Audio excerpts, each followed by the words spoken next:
These are photographs of the motor mounts or the engine mounts on the engines inside the boat. You'll notice that this area right here is rubberized, sitting inside of a black steel V-notch here on the right, and then the cap. So the engine is not hard mounted to the boat, but it's hard mounted inside of a rubber engine mount. So that way it takes a lot of the vibration of the engine out of the boat. The problem that we experienced on this boat is the engines were shaking and rattling, and we didn't know if there was an injector problem, a timing problem, neither of which the mechanic said was an issue. He didn't know what the problem was.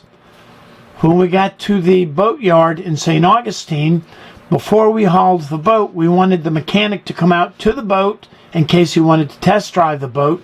And he hopped down in the boat, watched the engines run, watched them jumping around and wiggling around. And that's when he told us that they had the wrong motor mounts in place. He said that for the Yanmar, the 150 density motor mount should go at the front, and the 200 motor mounts should go at the rear.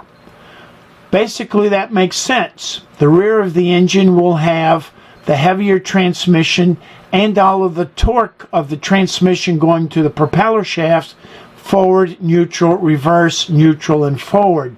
So I can understand needing the heavier, more dense motor mount at the rear of the engine.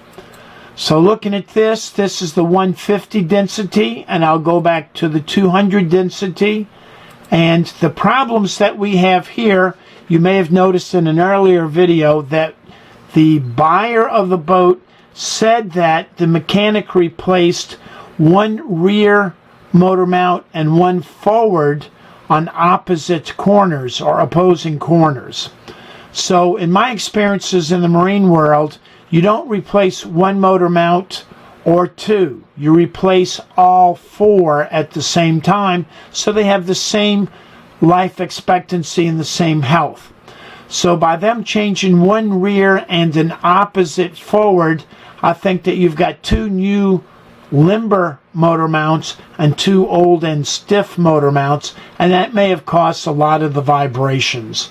So when you're buying a boat, look at the motor mounts. During a survey, that's why the surveyor also does what's called a back down test, so he can watch as the engine goes from forward, neutral to reverse, and he checks the engines to see if the motor mounts are flexing or if they're too stiff.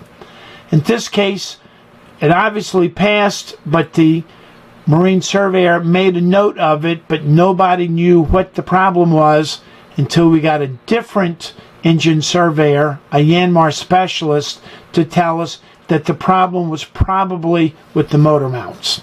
So, don't know what to say, except if you replace motor mounts, do all four at the same time.